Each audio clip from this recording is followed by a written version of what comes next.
For 3,000 years, we thought we knew what they looked like. We had the statues, we had the carvings, we had the painted temple reliefs, the golden masks, the idealized portraits carved into limestone and granite by artists whose entire professional existence depended on making the pharaoh look exactly the way a pharaoh was supposed to look. Powerful, serene, perfect, divine. We had all of that. And we were wrong. Not partially wrong. Not wrong about the details. Wrong about things as fundamental as the color of a man's hair. Wrong about the shape of a face that ruled the most powerful empire on earth for 66 years. Wrong about the overbite that the royal sculptors were apparently ordered to hide from history. Wrong about the gentle, almost student-like quality of a face that has been staring at the world from a golden mask for a century without ever revealing what the boy beneath it actually looked like. In the past several years, a small group of scientists, forensic anthropologists, radiology professors, computer graphics specialists, and Egyptologists have done something that would have seemed impossible to every previous generation of people who studied ancient Egypt. They have looked at the actual skulls of some of the most famous people who ever lived, not artistic reconstructions based on statues, not the faces their court artists were paid to create. The skulls themselves, scanned by computed tomography imaging at resolutions that reveal structure invisible to the naked eye, fed into software that builds flesh and muscle and skin over bone, the way a forensic investigator reconstructs the face of an unknown victim. And what those faces reveal about the pharaohs the statues lied about the details 3,000 years of tradition obscured, about the specific, surprising, utterly human features of the rulers of ancient Egypt, is one of the most extraordinary stories in the history of science. This is that story. Let us begin with the most famous of all, the one whose name you already know, Rameses II, Rameses the Great, the third pharaoh of the 19th dynasty. The man who ruled Egypt for 66 years, from 1279 to 1213 BCE, longer than any other pharaoh except one. The man who built more temples, erected more statues, fathered more children, estimates range from 48 to over 100, and claimed more military victories than any ruler in Egyptian history. The man whose enormous granite statues, seated and serene, and twice the size of anything a human being was supposed to be, stand in the entrance hall of the Grand Egyptian Museum in Giza and stop every visitor in their tracks. The man who may, historians debate this with sustained intensity, have been the unnamed pharaoh of the biblical book of Exodus. The man Moses confronted. The man who let the people go. We thought we knew what he looked like. The statues are everywhere.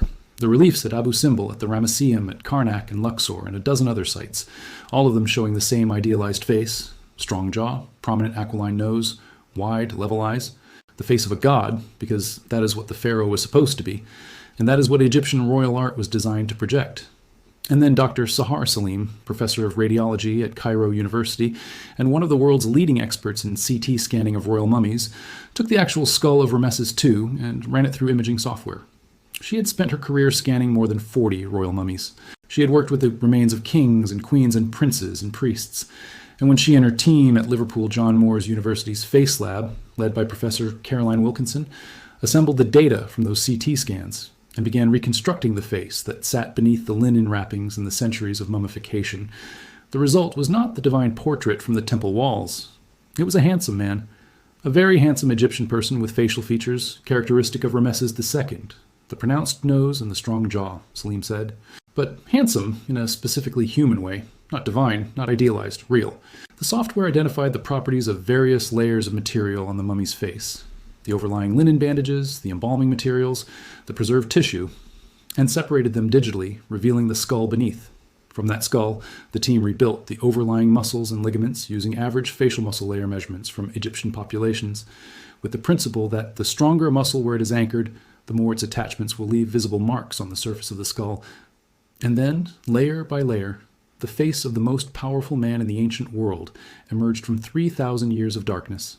The result showed an older man, because Rameses II died at approximately 90 years old, the oldest age of any major Egyptian pharaoh, and his mummy preserves that extreme old age in its physical structure. A long face, a wide aquiline nose, closely spaced eyes, bushy gray eyebrows, a broad mouth with a thin upper lip. That was Rameses at 90. And then the team did something no previous technology had made possible. They used age regression software to show how he had likely appeared decades earlier, in his prime, at about the age of 45. The wrinkles smoothed, the jowls lifted. The hair, previously gray and sparse, came back thicker. And for the first time in 3,000 years, you could look at Rameses II as he would have appeared at the height of his power, in the decades when he was commanding armies, signing treaties, building monuments, fathering dozens of children, and cementing his reputation as the greatest pharaoh Egypt had ever produced. But here is the detail that shocked researchers most. Not the jaw, not the nose, not the facial structure that the statues had actually approximated with reasonable accuracy. The hair color was based on evidence including microscopic studies of the locks of Rameses II and other fair-haired mummies, which suggest he once sported a full head of red hair.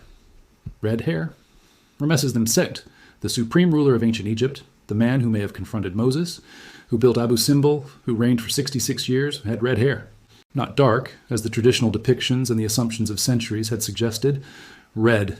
The microscopic evidence from his actual preserved hair confirmed it. The reconstruction, for the first time, showed the face of the most famous pharaoh in history as he actually appeared, with the red-haired coloring that 3 millennia of bronze and granite statuary had never suggested. Now let us talk about the reconstruction that produced perhaps the most surprising result of all. The one that shocked researchers not because of what it revealed about the pharaoh's appearance, but because of how profoundly the appearance contradicted everything the face behind the golden mask had been assumed to represent. Tutankhamun, the boy king. The pharaoh whose tomb Howard Carter unsealed in November 1922 and found the most spectacular collection of royal funerary objects ever discovered. The pharaoh whose golden death mask, 22.5 pounds of solid gold depicting a serene, idealized face of divine authority, has been the most recognized image from ancient Egypt for over a century. The pharaoh, whose name the whole world knows, even though he died at approximately 18 or 19 years old, having ruled for perhaps 9 or 10 years, without any of the military achievements, building programs, or diplomatic correspondence that made other pharaohs historically significant. We know Tutankhamun because of his objects. The most famous face in ancient Egypt was famous entirely for a mask, not for the face behind it. A multinational team of researchers from Australia, Italy, and Brazil, working with Dr. Sahar Salim's CT scanning data of the actual skull, used digital modeling techniques to reconstruct what Tutankhamun actually looked like. The teams utilized a digital model of his mummified skull and managed to recreate his face, with Brazilian graphics expert and co-author Cicero Moraes noting that the reconstruction presented a number of challenges because the team lacked direct access to the former pharaoh's head, making modeling extremely challenging. What emerged from that modeling was not the face of the golden mask, not the divine, authoritative, adult-featured portrait of a god king. Moraes described the result. He looks like a young man with a delicate face. Looking at him, we see more of a young student than a politician full of responsibilities, which makes the historical figure even more interesting. A young student. Not a pharaoh, not a divine ruler. A young man with a delicate face, gentle features, the kind of face you would pass in a marketplace or a school without a second glance, except that this particular face sat atop the body of a boy who was carrying the entire religious, political, and administrative weight of the most powerful civilization on Earth on his teenage shoulders. The contrast between the face the reconstruction revealed and the face the golden mask depicts is a perfect window into the function of Egyptian royal art. The mask was not supposed to look like Tutankhamun. It was supposed to look like a pharaoh, like the idealized, ageless, perfect embodiment of divine kingship that every pharaoh was conceptually understood to be, regardless of their individual physical reality. The mask depicts an abstract role. The reconstruction reveals a specific person, and the specific person turns out to have been, as Moraes put it, more of a young student than anything the mask suggested. What the reconstruction also confirmed, combined with the CT scanning data, was the physical reality of a young man whose body carried a remarkable number of medical burdens for his age. The imaging revealed evidence of malaria, of a cleft palate, of a clubbed foot, of bone necrosis in the foot bones that would have caused him significant pain and difficulty walking. This was not the athletic warrior king that Egyptian art depicted. This was a physically fragile young man, ruling from a position of enormous formal power and very limited personal capacity, surrounded by advisors and officials who almost certainly made most of the actual decisions of his reign. The delicate face that the reconstruction revealed is, in retrospect, exactly what the medical and skeletal evidence would have predicted. The third reconstruction tells a story about what royal portraiture was designed to hide, and what it was designed to hide in this case was the most ordinary of human physical variations, the kind of thing that appears in population after population, in every culture and every era. That means precisely nothing about a person's intelligence, their health, their character, or their capacity to rule. An overbite. Amenhotep. I was the second pharaoh of the 18th dynasty, the son of Amenhotep, who had reunified Egypt after the expulsion of the Hyksos invaders. He reigned from approximately 1525 to 1504 BCE.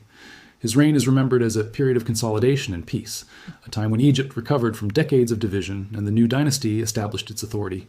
He stood about 5 feet 6 inches tall, had well-preserved teeth, and his mummy has been considered one of the best-preserved royal mummies of the New Kingdom. The forensic reconstruction of Amenhotep I was led by Brazilian 3D specialist Cicero Moraes, working with CT scan data from a project led by Dr. Sahar Salim and Egyptologist Zahi Hawass, who had virtually unwrapped Amenhotep's mummy using advanced scanning. Moraes used 2 distinct reconstruction methodologies simultaneously. One method involved placing soft tissue thickness markers across the skull, while another involved anatomical deformation, adjusting a digital donor's head until it matched the contours of Amenhotep's skull. The resulting composite combined these approaches with historical knowledge of Egyptian royal physical characteristics. The face that emerged matched the surviving statues of Amenhotep III in certain respects, particularly around the nose. But there was one feature the reconstruction revealed clearly that the statues did not show: a noticeable overbite, or retrognathism, a feature not typically represented in the statues of Amenhotep or other Egyptian rulers. Many mummies, such as Amenhotep III, show an overbite, Moraes explained, but this is generally not reflected in a compatible way in the statues. Egyptian royal portraiture had a rule apparently unwritten but consistently applied across centuries and dynasties. Pharaohs did not have overbites, not because pharaohs were physically exempt from this extremely common dental variation, but because royal portraiture was not a record of physical reality. It was a projection of divine ideal. A pharaoh, in the conceptual framework of ancient Egyptian religion, was not merely a human being with political authority. The pharaoh was Horus in life and Osiris in death, the embodiment of divine order, the mediator between the human world and the cosmic reality that sustained it. A divine mediator does not have an overbite, so the sculptor simply removed it. Generation after generation, pharaoh after pharaoh, the royal artists depicted jaw alignment that did not exist in the faces of the men and women who sat on the throne of Egypt. The CT scan saw through the convention. The algorithm that reconstructed soft tissue from the precise measurements of Amenhotep's actual skull could not apply artistic license. It produced what the bones demanded. And what the bones demanded was a real face, with a real overbite, with a real forehead that was more gracile than the statues showed, with a real chin that projected more than the portrait suggested. The face of a specific man who lived 3,500 years ago, not the face of an abstract divine category called pharaoh. The fourth reconstruction is perhaps the most historically significant of all, because the pharaoh it brought back to life was, at the moment of his reign, in the words of the archaeologist who led the project, the richest man who had ever lived. Amenhotep III was the 9th pharaoh of the 18th dynasty, the grandfather of Tutankhamun, and the father of Akhenaten, the revolutionary monotheist who abolished Egypt's entire religious system and installed himself as the sole intermediary between humanity and the sun disk. He reigned from approximately 1386 to 1353 BCE, a period of extraordinary peace and prosperity when Egypt had no significant military rivals, and its trade networks stretched from sub-Saharan Africa to the Aegean and Mesopotamia. He built on a scale that even other great pharaohs could not match. The temple complex at Luxor, the enormous mortuary temple on the west bank of the Nile, whose main surviving features are the 2 massive seated statues known as the Colossi of Memnon. He commissioned more statues of himself than any previous pharaoh. He projected an image of abundant, peaceful, magnificent power. Despite his prominence, a scientific reconstruction of his face had never been attempted, until a multinational team of experts, including Brazilian graphics specialist Cicero Moraes, spearheaded a new project. The team, led by archaeologist Michael Habicht of Flinders University in Australia, unveiled the true likeness of this legendary ruler using advanced forensic techniques and data from his mummy's skull. Using the pharaoh's skull, Moraes digitally recreated his face, integrating additional data from living donors to estimate the dimensions of his facial features. The team utilized data from individuals with a high body mass index to reflect the pharaoh's robust appearance. This detail matters. The CT scan data and skeletal analysis had indicated that Amenhotep III was a physically large, heavyset man, not the lean, idealized warrior figure that royal portraiture typically projected. The reconstruction incorporated that physical reality directly into the modeling process. And when the reconstruction was complete, what it showed was, in the words of Habicht himself, quite different from his statues. It's a placid face for a man who promoted peace and lived in a time of the greatest economic prosperity, Habicht noted, highlighting the contrast between the serene visage and the powerful image portrayed in ancient art. Placid, that word, chosen by an archaeologist who had spent years studying this pharaoh, is the one that stops you. Amenhotep III's statues project majesty. They project authority. They project the formal power of a ruler who had the resources to build on a scale that dwarfed anything his predecessors had attempted. But the actual face, reconstructed from the actual skull by a process that cannot apply artistic enhancement or project theological meaning, shows a placid man, a face that matches the historical record in a way that the statues never could. Because the historical record shows a pharaoh who promoted peace, who resolved disputes through diplomacy rather than warfare, who sent gifts rather than armies to maintain his empire's relationships with its neighbors. The face the bones actually produced is the face of a man who preferred peace to war. And that, for someone who had looked at the heroic battle reliefs and the towering martial statues of Amenhotep III, was the detail that genuinely surprised. Let us step back from the individual faces and talk about the technology that is making all of this possible. Because understanding how forensic facial reconstruction actually works, what it can determine with confidence, what it estimates, and where honest scientists acknowledge the limits of what it can tell us, is what separates genuine scientific discovery from artistic speculation. The foundation of every reconstruction described here is the same: computed tomography or CT scanning, the same technology used in hospitals to image the interior of living patients without surgery, can be applied to mummies to create three-dimensional digital models of the skull and skeletal structure beneath the wrappings and the preserved tissue. CT scanning works by taking hundreds or thousands of X-ray images from different angles simultaneously and assembling them into a complete three-dimensional dataset. Applied to a mummy, it allows researchers to see through the bandages, through the embalming materials, through the preserved skin and tissue to the actual bone structure beneath, without touching, unwrapping, or in any way damaging a 3,000-year-old artifact. From the skull data, forensic facial reconstruction builds outward in layers. Soft tissue thickness markers are placed at standard anatomical landmarks across the skull, points where the depth of overlying tissue has been measured in large populations and averaged to provide reliable estimates. The overlying muscles are then rebuilt according to the skull's specific contours, using the principle that muscle attachment sites leave marks on bone. The more powerfully developed a muscle, the more clearly its anchor points are visible on the skeletal surface. On top of the muscle layer, the software adds the skin. And here is where the reconstruction transitions from the highly confident to the estimated. Skin tone, eye color, and hair color cannot be read directly from bone. For ancient Egyptians, these textures and colors are estimated through discussions with Egyptology experts as the most likely appearance based on available historical and archaeological evidence. In the case of Rameses II, the exceptional preservation of actual hair samples made the red color a data-driven conclusion rather than a guess. In other cases, the team works from population-level estimates, from artistic and historical records, and from the preserved physical characteristics of the mummies themselves. The accuracy of these methods has been tested. Wilkinson's team tested their facial reconstruction methods using CT scans of living donors, people whose faces could be directly compared to the reconstruction the software produced from their skull data, and found that 70% of the details came within millimeters of the person's actual facial structure. 70% accuracy to within millimeters on a living face whose skull could be directly scanned and compared. For a pharaoh who died 3,000 years ago, that accuracy rate represents an extraordinary achievement, and an honest acknowledgement that the remaining 30% involves estimate and interpretation rather than direct data. This is why scientists who lead these projects consistently use specific, careful language. They say the reconstruction shows what the pharaoh may have looked like. They say it depicts the most likely appearance based on available evidence. They acknowledge that skin and eye and hair color involve estimation and discussion with experts rather than direct measurement. The science is powerful and its results are genuinely startling, but it is not a photograph from the past. It is the best available answer to a question that was previously completely unanswerable, built from the closest thing to direct evidence that 3 millennia of time has preserved.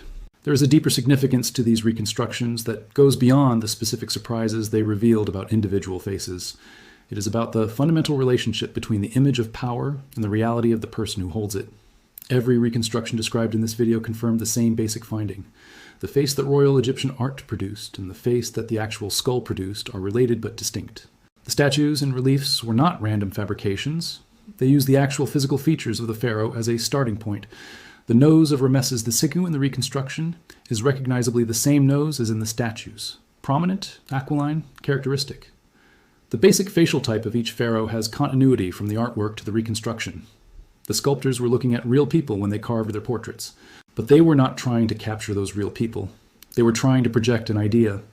Salim described the purpose of the reconstructions as restoring the pharaoh's humanity. Putting a face on King Tut's mummy will humanize him and create a bond between our world and his, as well as restore its legacy. That word, humanize, carries everything.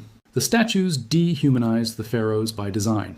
They abstracted them into divine categories, stripped away physical particularity, eliminated the overbite and the age spots, and the delicate student quality and the placid expression of a man who preferred diplomacy to war.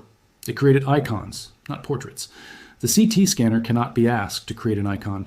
It reads what is there, and what is there after 3,000 years is bone, specific, individual, particular bone that carries in its shape and its thickness, and its attachment marks the record of one specific human life. Not the life of a divine category, the life of a person who had a face. Hugh Morrison, a forensic artist who works in facial reconstruction and has commented on these projects, captured what makes them matter beyond the scientific achievement itself. With historical facial reconstructions, the faces sometimes remind members of the public of someone that they know. Being able to look at the faces of individuals from the past can give us a great opportunity to identify with our own ancient ancestors. By reconstructing ancient faces, the personality of these individuals can be reinstated, and we can look into their past by coming face to face with them. Someone that you know, that is the detail that makes people stop when they see these reconstructions for the first time. Not the historical significance, not the technological achievement, the recognition.